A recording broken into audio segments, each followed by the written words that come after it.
Ito pong video na to ay para lamang po kay Mr. at para po kay Mrs. at para po sa 18 years old and above. Lahat po tayo may karapatan malaman kung ano nga ba ang dapat po nating malaman sa ating reproductive system sa likod ng pag-aaral. Idol, gano'n nga ba kalalim itong si Petchay? Gano'n nga ba kalalim ang kaya pong sisirin para lamang po maabot ang pinakadulo nito pong si Petchay? At gano'n nga ba kalalim ang kaya pong abutin ni Manoy at kung ano-ano pa ang mga pumapasok dyan mga idol? Alam niyo po ba idol, ang Petchay po ng mga kababaihan may iba't ibang sizes po yan. Pero base po sa pag-aaral, ang pinaka-standard size po na kaya pong i-stretch nitong si Petchay idol, ang normal size po niyan idol kapag yan ay namamahinga, kapag po yan ay relax na relax, at ito po ay nasa 2 to 4 inches. Gano'n nga ba kalaki ang 2 to 4 inches? Ang 2 to 4 inches idol ay kasing laki ng toilet paper. Imagine niyo yan idol, 2 to 4 inches yan. 'Di ba idol? Ang haba niya na. Ang laki niyan, idol Kapag po itong si Petchay ay nakakaramdam ng libog, maaari po itong madoble, idol. Idol ng 4 to 8 inches, idol. So, kung ito ang toilet paper, ay 2 to 4 inches, idol. 4 inches. Dodoblehin mo siya, idol. Sa makatuwid, mga idol, ang ating pong Petchay ay humahaba at kaya pong umangat, kaya pong palakihin ng ating pong cervical wall na hanggang 8 inches, idol. So, imaginein po ninyo, papasok po dyan si Manoy. Abay, aray ko po, idol. Ang cervical wall po ng mga kababaihan ay meron po yung mga elastic na nai-stretch parang goma, idol.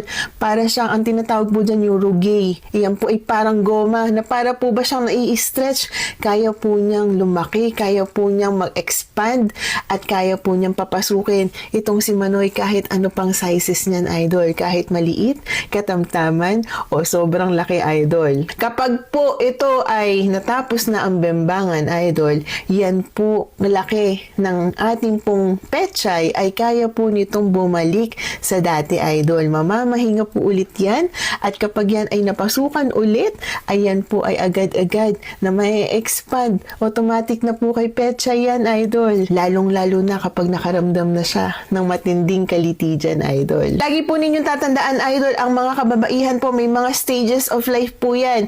Puberty stage, nagdadalaga. Kapag po yan ay pumasok na po sa marital stage at nabuntis na po siya, manganganak na, idol. At pag manganganak na yan, idol, ay lumalaki din po yan, idol. Ang size po ng ulo ng bata, idol, ay sobrang laki. Kaya po niya i-stretch para po mailabas yung sanggol, idol.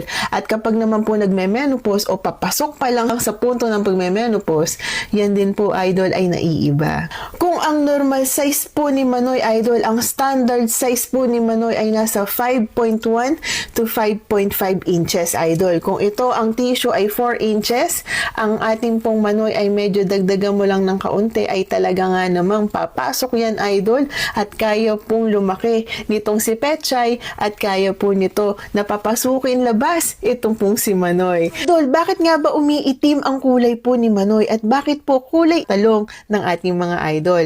Alam niyo po ba, idol, base po sa pag-aaral, ito po ay dahil po sa ating pong natural hormones na tinatawag po nating melanin. Ang melanin po, ito po yung nagbibigay ng kulay po sa atin ng pagiging kayumanggi, yung brownish color of pigmentation po natin.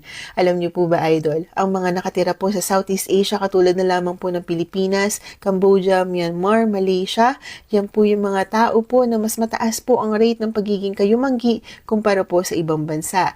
Dahil dyan, idol, kapag po iyan ay natatapat sa too much exposure of the sun, nagkakaroon po ng mga dark spot po tayo sa ating mga muka dahil po sensitibo po tayo, idol. Meron po tayong melanocytes ang gumagawa po sa melanin. Yan po ay very sensitive sa ating pong UV lights ng ating araw. Kaya po, idol, yan po ay nagbibigay po ng bakas sa ating muka. At alam niyo po ba, pati po si Manoy, idol, ay meron din po yung mga dark spots. Ang tawag po dyan ay penile melanosis. Yan po, idol, ay okay lamang po, harmless naman po yan at hindi po masakit. Yan po ay normal lamang po, katulad po ng skin po natin sa ating muka. Maaari din po ito, idol, na genetic dahil po yung inyong kalololohan, hindi po lulo yan, idol, yung inyong pong kalololohan, mapapasa po sa inyong mga tatay na napapasa sa anak at napapasa sa pinaka-apu-apuhan, yan po idol ay maaari pong genetic at napapasa. Mas lalong nagiging kulay talong ang kulay ng aking manoy. Kaya kung ano ang kulay ng manoy nito pong si kalololohan hanggang sa kaapu-apuhan ay iisa lamang ang kulay po niyan idol. Maaari din po idol kapag kayo ay masyado nagsusuot ng mga masisikip na brief, ng mga masisikip na short, ng mga masisikip na pants, maaari po ma-irritate ang ating skin, nagkakaroon ng too much friction, kaya po mas lalong umiitim. At baka mamaya idol ay sobrang labas-pasok ka po dyan sa kay Petchay, maaari din po yan mag-cause ng friction. Kaya yung makikita nyo ang inyong manoy, ikakamustahin yung inyong talong, abay bakit ganito ang kulay niyan idol? Bakit naman mas lalong nagiging kulay talong ang kulay ng aking manoy? Yun lamang po idol, mga misis, ang mga babae, baka mamaya bigla na lang pong i-check. Baka mamaya habang nagbebembangan, baka mamaya tignan po ninyo. Ano nga ba ang kulay ng talong ng inyong partner? Idol, malapit na po ang bagong taon. Sino po ba ang mga magpapaputok dyan? Saan mo nga ba ipuputok idol? Sa loob po ba ni Petchay o sa labas po ba ni Petchay? Yan po ba ay safe mga idol? Magandang buhay. Kamusta po kayo mga idol? Ready na po ba ang mga magpapaputok dyan idol? Ready na po ba? At marami na po ba ang mga reserba dyan, idol? At makakailan nga ba kayong putok? Ingat po sa mga paputok, mga idol. Okay po ba?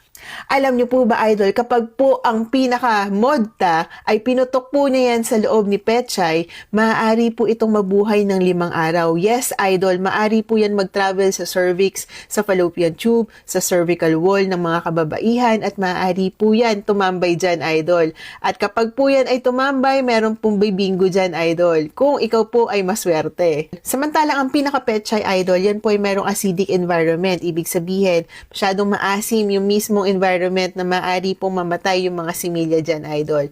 Kaya pong mabuhay ng mga itlog po ng mga kababaihan sa loob ng 12 to 24 hours. So, kung meron kang isang araw dyan, idol, yung 5 araw po na maaring tumambay yung similya dyan, idol, yun lamang po yung mga nabubuhay, yung mga sumisipang similya, idol. Paano naman, idol, pag pinutok mo naman yan sa labas? Ito po ba ay safe pa rin? Aba, syempre naman, idol, sa labas mo na nga po pinutok, di ba? Maari po yan mabuhay ng 15 to 30 minutes, depende po sa init ng environment. At ang pinakamatagal po na kayang mabuhay ng similya ay nasa 1 oras. Kaya lang, idol, yan po ba ay safe at hindi makakabuntis? Abay, idol, yan po ay malalaman po natin pag po yan ay nagpositibo at gumamit ka ng pregnancy test. Kapag po ikay ay pinutok mo yan sa labas, maaari po magkaroon ng pre-ejaculation. Ibig sabihin, baka mamaya, idol, may pumuputok na po sa loob ni Petchay, akala mo ay hindi pa po ito lalabas, samantalang meron na po yan lumalabas. Kaya maaari po na nagkakaroon po ng sobrang dulas ang paglabas-pasok po ninyo kay Petchay, yun pala, idol, ay may lumalabas na po dyan na similya o mismong modta. Mag-ingat po tayo sa mga paputok, idol, at mag-ingat yung mga Petchay po na puputukan. Yun lamang po, idol. Happy New Year! Magandang buhay! Please don't forget to like, share, and follow me for more videos. Putukan na mga idol! Bakbakan na po!